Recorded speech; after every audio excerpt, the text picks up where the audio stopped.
all set?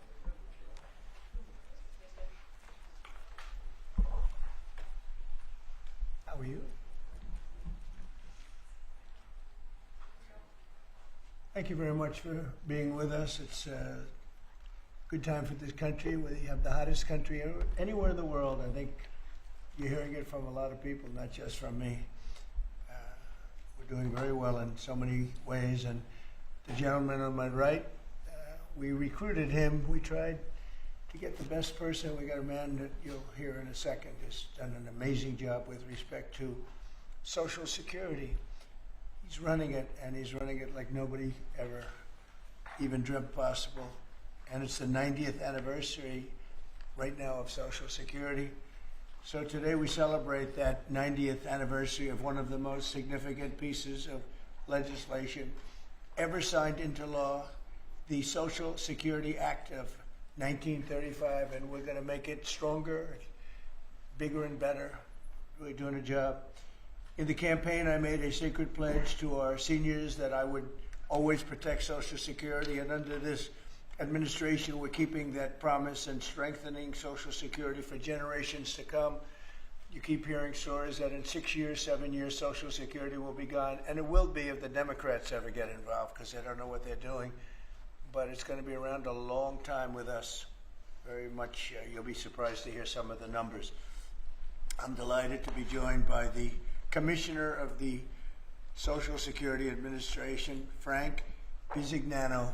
Oh, in the world of business, in fact, I wrote some of the little things down that he's had an amazing, he was Chief Operating Officer of J.P. Morgan Chase. He worked for Jamie Dimon, and Jamie Dimon said that he was amazing.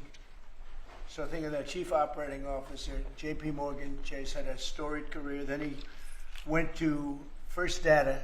For those in the business, you'd know it's the largest payment company anywhere in the world. And worked for Henry Kravis, and it was in big trouble. He took it over as CEO. He made it incredible. They merged with Fiserv, and he became CEO of that, and that became extremely successful. I was in Milwaukee. I guess they have the Milwaukee Arena, and where we had some good success and some good speeches. But he's a really legendary guy, and he wanted to do this. I mean, he just wanted to straighten out Social Security because he loves our country. And what he's done in a few months is amazing. Almost 60 million American seniors rely on Social Security for peace of mind and a life of dignity in retirement. These Americans paid into the system, and they deserve leaders in Washington who are going to protect the benefits they've had and protect Social Security. Under Biden, Social Security went down like nobody's ever seen. It deteriorated. There's never been anything like it. The 4 years of Biden were very, very destructive. It couldn't have gone on much longer. Social Security was going to be destroyed. It was being destroyed. The average call wait time reached an all-time high of more than 42 minutes. Field office wait times were at 32 minutes, which is unheard of, and the disability claims backlog was the longest ever in recorded history. In other words, it was run just like the country was run. It was run really badly. But I'm pleased to report that under our leadership, and Frank in particular, the changes he's made and what he's done is sort of a miracle. Sort of like what happened with the country as a whole. Field office wait times are now down 30% since last year, and it looks like it's going to a total record number. And the record was set in a long time ago when the world was a lot different place. So we're gonna beat that record. Call wait times are down 73% while serving twice as many customers per day. The disability claims backlog is down 26%, and seniors now have 24/7 online access to their accounts, which they never had before, whereas under Biden, the website was down 29 hours a week. For maintenance purposes. It was essentially not open very much. They were always maintaining it, but they didn't know what the hell they were doing. They had a person running that had no idea what they were doing. Among my very first acts was to order all government employees to return to the office or be removed from the job, which means our Social Security offices are now open for full business hours 5 days a week. So unlike being shut down all the time, we're open at record levels also. We're making it really great for the people that want and demand Social Security, and they paid into the system. They deserve it. Last month, I signed one big, beautiful bill and allowed no tax on Social Security for our great seniors, okay? So how's that? Not bad, right? No tax on Social Security for our seniors. And to protect our benefits, we've already kicked nearly 275,000 illegal aliens off of the Social Security system. These are people, many of them have already left the country, and yet we were sending them checks all the time. And 275,000, and that number is now even larger than that, Frank. It's an unbelievable job. And what that's doing is making the system strong. It's making it strong. Biden never kicked anybody off. Everybody joined. And we're carrying out historic deportations to remove many more illegals committing Social Security fraud. It's the Social Security fraud that was taking place at levels that nobody's ever seen. We cleared 12.4 million names listed in the Social Security database over 120 years of age. Think of that. So we had 12.4 million names where they were over 120 years old. Is that right? That's a hell of a statement. I have a feeling, Dan, that's not really really didn't happen, did it? So you have 12.4 million names listed in the Social Security database that were over 120 years of age, meaning you were breaking records, because I've never heard of anybody at 125. There were nearly 135,000 people listed who were over 160 years old, and in some cases getting payments. So somebody's getting those payments, and we're after that. We're also fighting the menace of inflation to make life more affordable for American seniors, and we've ended Biden's inflation nightmare. So we had the worst inflation in the history of our country, and now our inflation is down to a perfect number, a beautiful number, hardly any at all. And yet our country's taking in tens of billions of dollars and trillions of dollars, actually trillions of dollars in tariffs.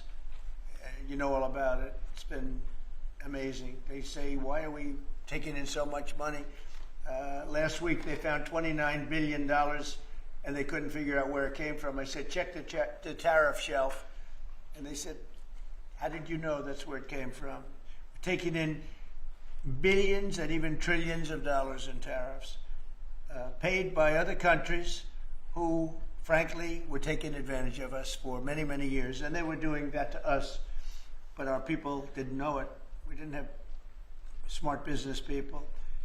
We've ended Biden's inflation nightmare and came in below expectations, and yet, again, this past month, we set records. Gasoline prices are way down, and really dramatically, as everybody knows, and energy prices have been going down, other than in certain states where you have Democrat-run states where they put windmills all over the place. Anytime you see a windmill, you'll say, well, they have bad energy costs, and it's happening in New Jersey. I saw that there's a revolution going on in New Jersey. They closed up a nuclear power plant, and they're raising electricity rates by 21, 22, and 28%, something like that.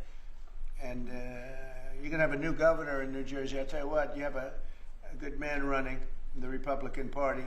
He'll get them down. But what they've done is they've killed so many good sources of energy for very expensive windmills and lots of other things that don't work. 401ks and retirement accounts are soaring, and the stock market is setting record highs. Almost every day we're going record highs, and yet we're taking in hundreds of billions of dollars in tariffs. So it's turned out that Trump was right and they were wrong. A few smart people knew what was going to happen. A few of us were right. So we're going to keep the fighting going. We're going to make America's seniors every single day. We're going to fight for them. We're going to make them richer, better, stronger in so many different ways. But Social Security is like pretty much the one that we think about, and we love it, and we love what's happening with it. And it's going to be good for 90 years and beyond. Again, you were given only a short period of time. Social Security was supposed to be like down. Had they won the election, Social Security would have defaulted during Biden or Kamala's election, whoever. they so chose. Two beauties. And now what I'd like to do is ask Frank to say a few words. Again, this is a man with a really storied past. He's one of the most successful anywhere in the world. What he did at J.P. Morgan Chase and what he did for Henry Kravis and all of the others are like legendary stories. And he just wanted to do this. He's making about a tiny fraction, I would say, a tiny fraction of what you used to make. But he didn't care. He wanted to do it. He made a lot of money. And he said, I want to run that system. I want to put it back on track. And he's got unbelievable talent over there. It's like a different place. So, Frank, would you say a few words, please? Sure. Thank you. Is less than 1% tiny fraction, sir? Is that what it is? Less than one? That's a tiny That's fraction. an honor. He's It's an making honor. It is an honor. And I'd like to start off by thanking the president for his tireless effort in running the country and what he's done across the country, meeting every commitment. And, you know, I see it directly in the big, beautiful bill, the opportunity that it's brought to seniors. But his effort on every commitment, delivering against it, and delivering on world peace tirelessly. I'd like to also thank him for my opportunity. You know, he's teasing me, I'm teasing him about the economics of the job. But the reality is to serve 300 million Americans, which is what Social Security serves, is a tremendous honor. And him putting that faith in me and building what I believe, and I think I have a right to say it, is the best leadership team ever assembled in the White House and in the cabinet. So that's my great honor. So I come here and get the opportunity to serve the American public in a manner that I never imagined in my life. And what we found was the opportunity to fix a foundation. The reality is, people talk about 72 beneficiaries. I talk about over 300 million Americans with a Social Security number that we must protect through the system. And when you look at what we talk about in eliminating Social Security numbers that were live in the system, they could carry fraud through the whole system. So the first thing was root out fraud, waste, and abuse.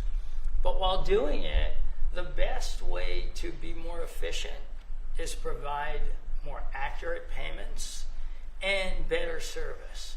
And you heard the numbers. I think the most staggering number is that we had a website that was down 29 hours.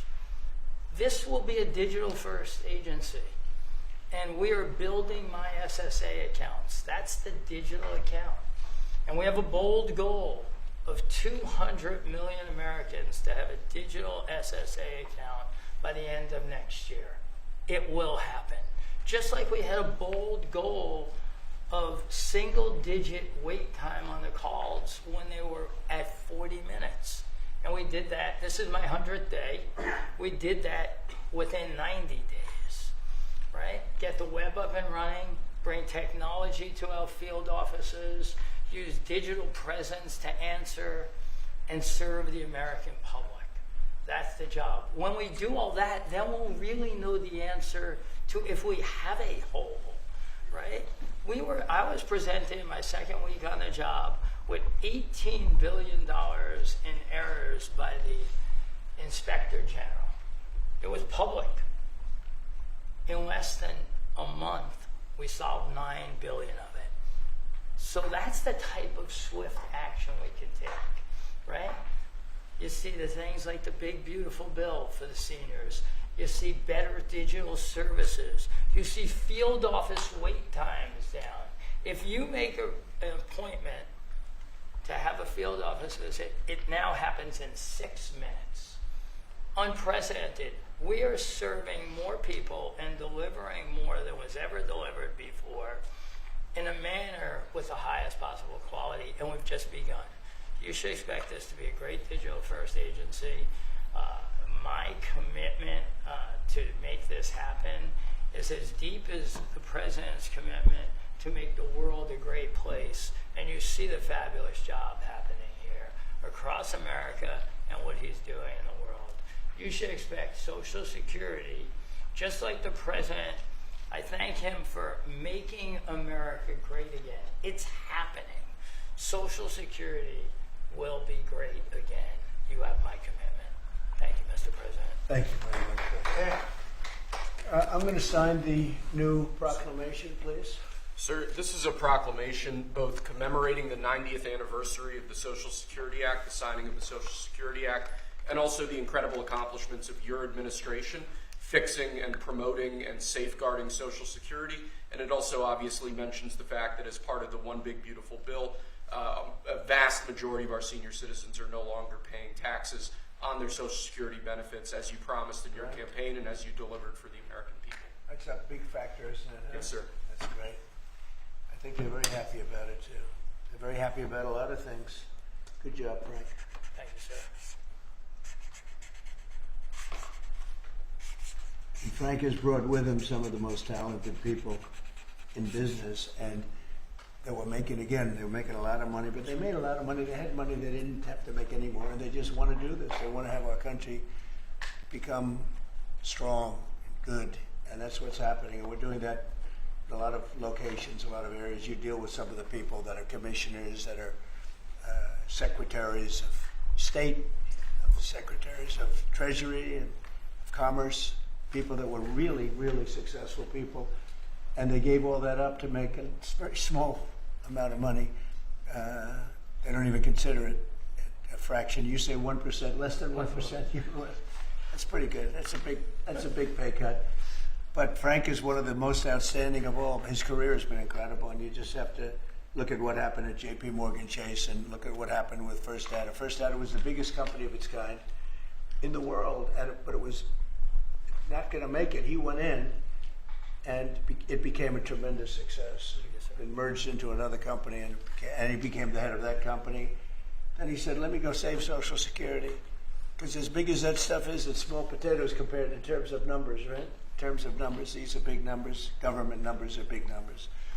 So I want to thank everybody for being here, but I'm really proud of you, Frank. And here's your proclamation, and let's take a look at what that looks like. Signed by the human hand. For a change. That's good, right? Do you have any questions for Frank? Mr. President. How about questions for Frank? For Mr. Frank? President? Yes, on Social Security. Please. First and foremost, this was a major campaign promise that you had. 2023 it was one of the first Agenda 47s that you put out. It was titled, We Must Protect Medicare and Social Security. Why was this important for both of you to get done, and given the fact that it will impact millions of lives? Well, it was very important to me because I knew how Social Security, I've been hearing about it for years, long before I came to office, that it was really going to die very shortly. And I had to put somebody outstanding in, and I was talking to him on a business sense once, and I said, this guy's amazing. And he said, I'd love to help you with Social Security because it's sort of what he does. You know, he takes troubled entities and turns them around. And he did some of the biggest messes in the world, and Social Security in a certain way, I guess, you reported it all the time. In 4 or 5 years, it's going to go bust, but not anymore, it's not. And he's got it turned around so well. The proclamation helps. All of the things we've done help. And he's finding such tremendous fraud where we have illegal aliens. We have people that don't even exist on Social Security now. They don't exist. And what it does, it makes it totally secure and powerful for the people that are on it and need it. And we're very proud of the job he's done, one of the best. Kara Castro from Lindell TV. How are you today, sir? Democrats like Bernie Sanders and Elizabeth Warren continue to peddle the lie and the claim that you're trying to cut Social Security, despite your repeated promises to protect it. Why do you think they keep pushing this misinformation and literally terrorizing the elderly in America that sadly keep watching the very misleading mainstream media? I love your question. I should have called you almost first, but I love his questions also, always. But it's such a good question. It's so vicious what they do. Elizabeth Warren said she was an Indian. We call her Pocahontas. She's a liar. She lied her whole career. Based on the fact that she was an Indian, she was able to get into certain colleges, get certain jobs, get into certain universities to work there.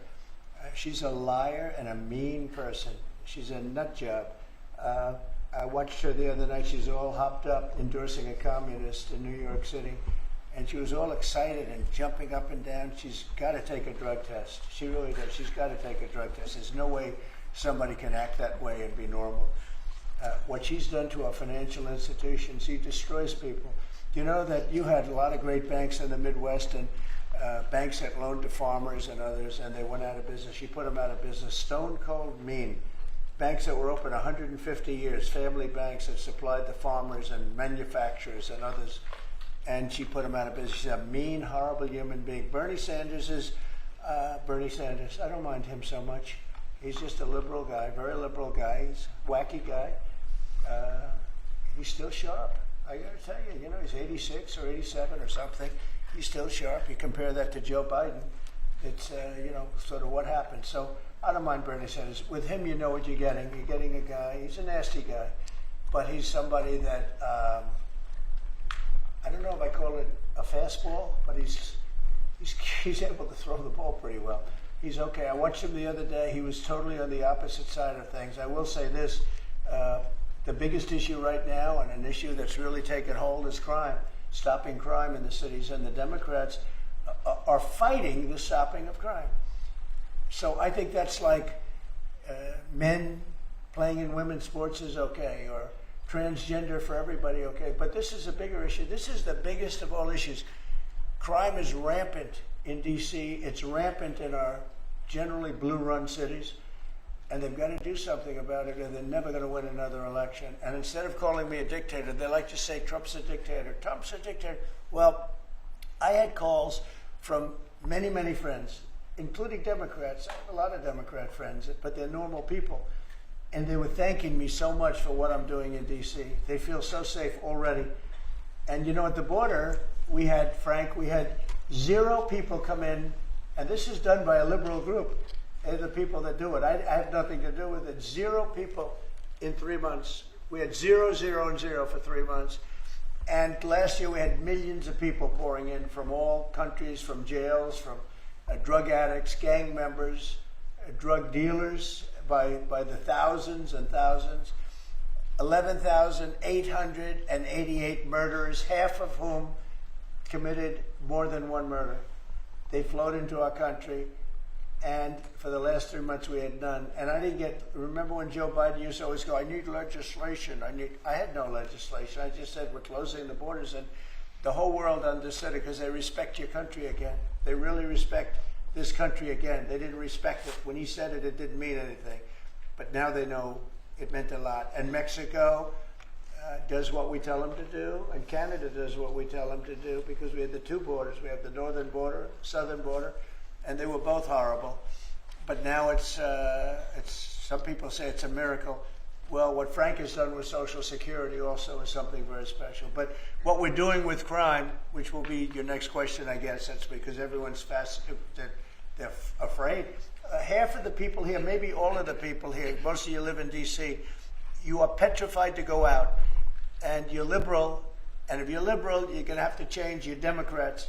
You're going to have to change your ways. So we will have crime under control very shortly in D.C., but they're record numbers. And sadly, what I guess the mayor did, but whoever it was, they asked the numbers to be fudged so that it would show less crime than the fact. The fact is, it's worse than it's ever been, and we will have it just like we did at the border, where the borders are totally in great shape right now, the best ever, record-setting shape. We'll have the crime situation solved in D.C. very soon. And we're also going to beautify the city. We have a beautiful city, but you can't have graffiti, and you can't have roads with potholes, and you can't have the medians, the dividers in the roads falling down on the street. We're going to be beautifying the city, making it really beautiful. We're going to be getting the criminals the hell out of here. We don't want the criminals in Washington, D.C. Mr. President, one on your Putin meeting and then one on D.C. crime. Are you prepared to offer Vladimir Putin access to rare minerals to incentivize him to end the war? We're going to see what happens with our meeting. We have a big meeting. It's going to be, I think, very important for Russia, and it's going to be very important for us, and important for us only that we're going to save a lot of lives. Look, we have, we're not paying any money, as you know, to Ukraine. We're supplying equipment. We're being paid 100% plus for that equipment. by NATO, and I got NATO up from 2% to 5% of GDP. They now have billions of dollars. NATO is a very rich group of countries, and we make the best military equipment anywhere in the world by far, and they're buying our equipment, and they're paying 100% for the equipment, 100%. In fact, they owe us about $2 billion now. They're going to send a check. Another one was sent recently for $1 billion. So we're not spending any money anymore. Biden gave them $350 billion, got nothing for it. And if you look, and by the way, we also signed a rare earth deal where we get, years of rare earth to get our money back, the money we spent. But what I'm really doing this for is to save thousands of soldiers a week. You have Russian soldiers, you have Ukrainian soldiers, and then you'll have missiles dropped into various cities and towns in Ukraine. And they're losing last week they lost 7,251 people, mostly soldiers, Russian and Ukrainian soldiers. I'm doing it for that reason. We have a meeting with President Putin tomorrow. I think it's going to be a good meeting, but the more important meeting will be the second meeting that we're having. We're going to have a meeting with President Putin, President Zelensky, myself, and maybe we'll bring some of the European leaders along, maybe not. I don't know that it's going to be very important. We're going to see what happens. And I think President Putin will make peace. I think President Zelensky will make peace. We'll see if they can get along. And if they can, it'll be great. I've solved 6 wars in the last 6 months, a little more than 6 months now, and I'm very proud of it. I thought the easiest one would be this one. It's actually the most difficult. We had one war raging, as you know, for 37 years. One in the Congo with Rwanda was raging for 31 years. We solved 6 of them, made peace, not just solved them, we made peace. If you look at Pakistan and India, planes were being knocked out of the air. 6 or 7 planes came down. They were ready to go. Maybe nuclear, we solved that. I thought this would be maybe an easier one. It never made sense, this war. It would have never happened when I was president. If I were president, this war would have never happened. But millions of people have been killed. And I'm there for one reason, to see if I can solve. This was Biden's war. This isn't my war. I want to see if I can stop the killing. Yeah. But rare earths, do you plan to offer him access to that at all? We have great rare earth. We made that as payment for all of the money that we've spent so foolishly in Ukraine. We spent $350 billion. Now Europe spent $1 billion. That's a lot of money. They spent $100 billion. That's a lot of money. But we shouldn't be spending a lot more money than them, and they understand that. And I think that's maybe why we're not spending money anymore. We're not spending any money. They're paying us for everything. So people are shocked when they hear it. They don't even understand. They don't even write about it.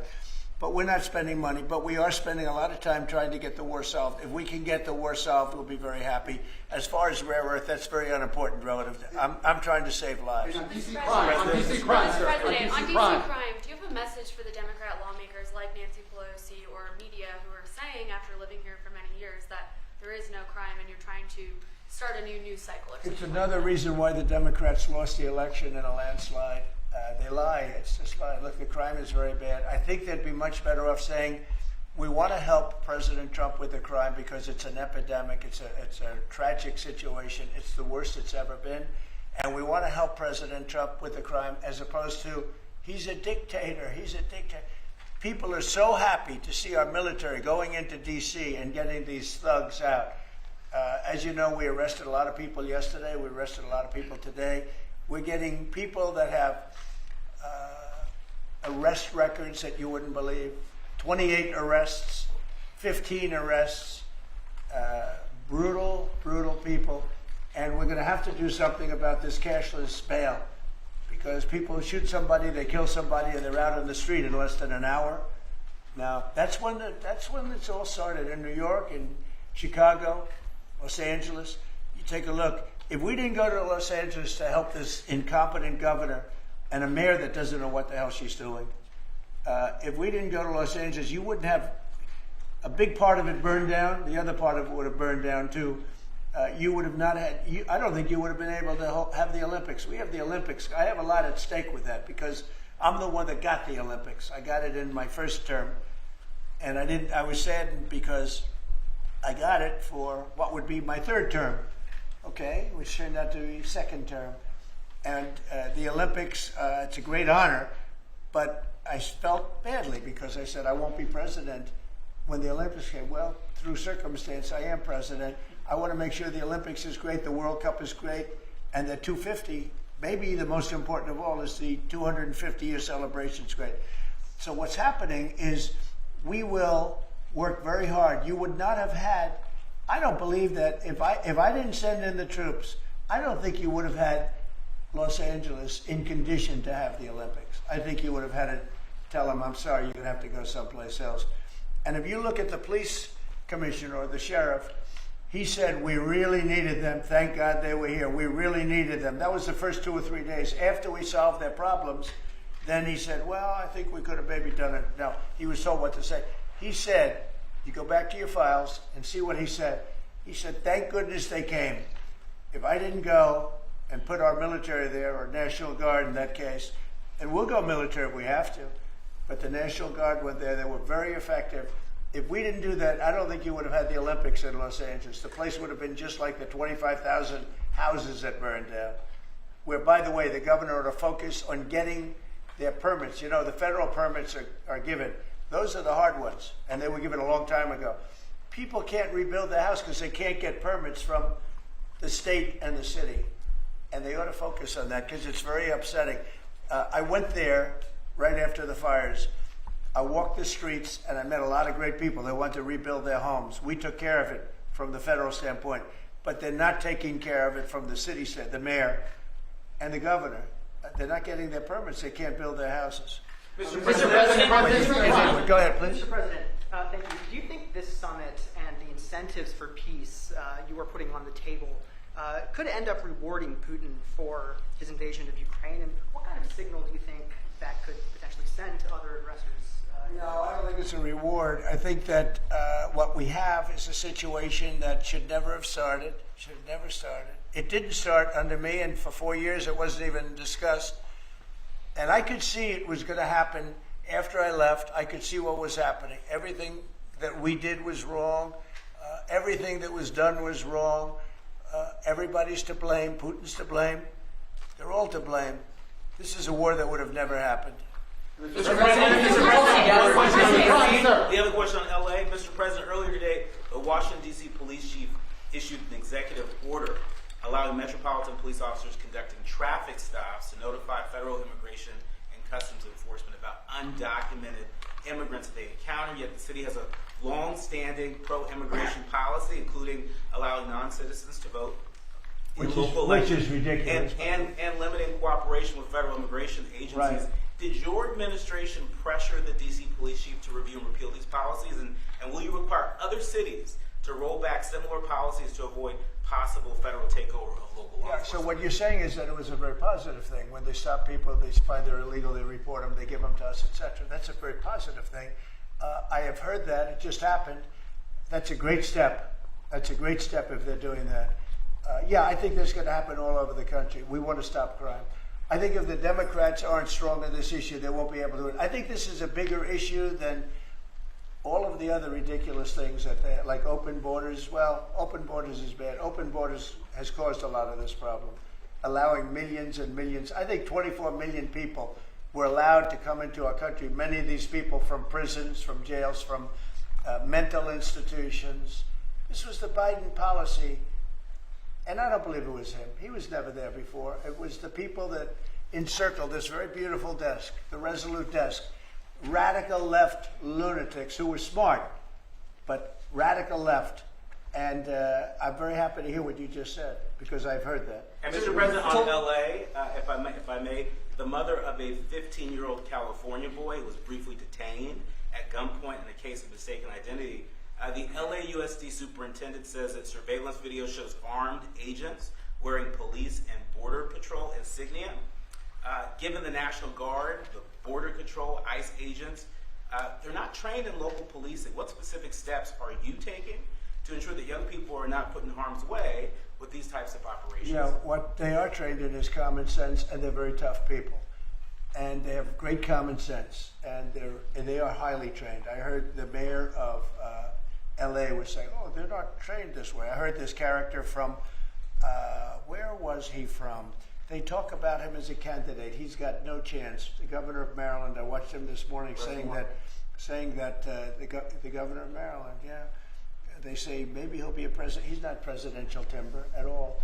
But I heard him today talking about how the National Guard or the military is not trained in police, but they're trained in common sense, and they're trained in not allowing people to burn down buildings and bomb buildings and shoot people and all of the things. They've done a great job. Again, if we didn't send them, and very importantly, if we didn't send them into Los Angeles, the rest of Los Angeles would have been burned down to the ground.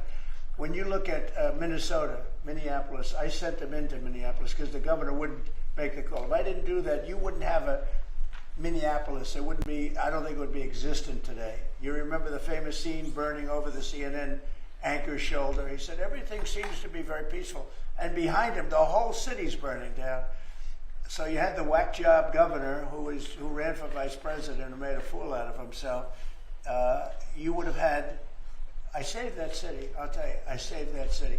So the bottom line is these are very tough people that are trained in a thing called common sense, and they're also trained in doing what we're talking about right now. And you watch crime stop, but you wouldn't have Los Angeles.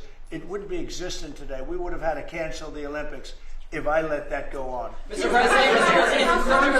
President, Will you pressure Israel to allow journalists into Gaza to cover the humanitarian efforts the U.S. is pursuing? And I'd like to see that happen, Chip. I would like to see it happen. I would be very fine with journalists going in. It's a very dangerous position to be in, as you know, if you're a journalist. But I would like to see it. And on tariffs, Brazil, Mexico, and Latin America are getting closer to China, and they say it's partly because of the tariffs you're imposing those countries. Are you concerned them getting closer to China? No, not at all. I'm not concerned at all. They can do what they want. None of them are doing very well, and what we're doing in terms of economics, we're blowing everyone away, including China. We're doing better than any other country in the world right now. Brazil has been a horrible trading partner in terms of tariffs. As you know, they charge us tremendous tariffs, far, far more than we were charging them. We weren't charging anything, essentially. And Brazil has some very bad laws happening where they took a president and they put him in jail, or they're trying to jail him. And I happen to know the man, and I will tell you, I'm pretty good at people. I think he's an honest man. I think what they've done, this is really a political execution that they're trying to do with Bolsonaro. I think that's terrible. But they also treated us very badly as trading partners for many, many years. One of the worst countries on earth for that. They charged tremendous tariffs, and they made it very difficult to do anything. So now they're being charged 50% tariffs, and they're not happy, but that's the way it goes. Mr. President, On DC crime, are you concerned at all that some federal officers that are helping DC police might be being pulled away from other high priority assignments? Like what? Terrorism, for example. Oh, really? Terrorism? They'll stop terrorism as part of what they're doing right now. No. The soldiers that we have, first of all, we have plenty of them, long beyond what that you have here. We're just using a very small force. In Washington, D.C., they have thousands of police. They have a lot of police, but the police weren't allowed to do their job. We have a lot of great ones. Then you have some that weren't so good, to be honest, but they weren't allowed to do their job. But now they are allowed to do their job, and essentially it's only 2 days, but you look at the numbers already, they're dropping. And no, they're not being pulled off for anything. Mr. President, as you know, there were some very concerning reports about crime statistics. Police are manipulating crime data to downplay crime in D.C. Will the administration release its own crime statistics to counter their misinformation? And will those individuals who are intentionally misrepresenting crime data and fudging the books, like you said, be penalized for endangering the public? They are under investigation right now. They are giving us phony crime stats, just like they gave other stats in the financial world, but they're phony crime stats. And Washington, D.C. is at its worst point, and it will soon be at its best point. You're going to have a very safe, you're going to have a crime-free city. I mean, I say that. You're going to have virtually a crime-free city. And these are strong men, but the criminals are strong men and women, but they're strong men. And these are people that don't play games. We're not playing games. These are criminals we're dealing with. And they treated people. They took one of the people that worked for us the other day. You saw the beating, the pounding, 10 against 1. And they pounded the hell out of him. He's lucky to be alive. He's barely, almost killed. And we're not going to have that happening, please. Mr. Tulsi Gabbard declassified more documents last night related to the Russiagate hoax. She's doing a great job, by the way. That was another fake story. I'm very happy with the job she's doing. That's right. They declassified some terrible documents talking about Democrats and what they did. Yeah. Radical left lunatics. It showed that then DNI James Clapper sent out emails to IC officials saying that it would be a team sport to push then the debunked 2017 ICA report, and that it might lead them to compromise on their normal modalities. What's your reaction to the latest declassification? And in your view, sir, what does real accountability look like for players? It's incredible what we're finding. Absolute proof of guilt. And we'll see what happens. But Clapper and Comey and that whole group of criminals, they're criminals. And they made it very tough. You know, they did the fake Russia witch hunt that lasted for 2 years. And I got totally exonerated. There was no doubt about it. They should have done it in 1 day, not 2 years. But it was a whole scheme to try and demean Trump so that I couldn't win an election. And that is a criminal group of people. They're sick people, and they're criminals, and they should be taken care of. Mr. President, does Putin have a strong hand tomorrow? Well, he came to our country, and I heard CNN fake news talking about that was a big win for him. Normally, he would say the opposite, but they said, oh, it's a big win that he came here. Normally, he would say the opposite, he came here. I think that President Putin would like to see a deal. I think if I weren't president, he would take over all of Ukraine.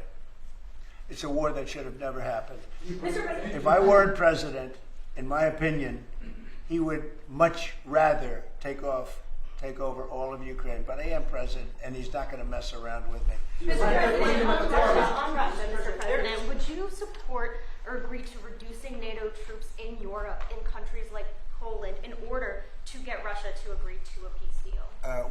That hasn't been put before me, and I'll think about that for later, but it has not been put before me. Go ahead. Is anything less than an unconditional and immediate ceasefire a victory for the U.S.? Tomorrow? Yes. Well, tomorrow we'll see. I say, I don't know where that comes from.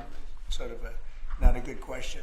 I would say that tomorrow all I want to do is set the table for the next meeting, which should happen shortly. I'd like to see it happen very quickly, very shortly after this meeting. I'd like to see it actually happen maybe in Alaska, where we just stay because it's so much easier. But I think that it's going to be very interesting. We're going to find out where everybody stands, and I'll know within the first 2 minutes, 3 minutes, 4 minutes, or 5 minutes, like we tend to find out whether or not we're going to have a good meeting or a bad meeting. And if it's a bad meeting, it'll end very quickly. And if it's a good meeting, we're going to end up getting peace in the pretty near future. Okay? How about one more? Mr. President, on the Smithsonian. Thank you, Mr. President. On the Smithsonian, I know that your administration is seeking to weed out a lot of this left-wing spin that's in the museums, but we're seeing from people like Brian Stelter or other commentators that they're insinuating that you are trying to change history according to your narrative. What's your response to that, and is there anything you'd particularly like to take a look at? We want the museums to treat our country fairly. We want the museums to talk about the history of our country in a fair manner, not in a woke manner or in a racist manner, which is what many of them, not all of them, but many of them are doing. Our museums have an obligation to represent what happened in our country over the years, good and bad, but what happened over the years in an accurate way. Thank you very much, everybody. Mr. President, how do you reconcile that, though?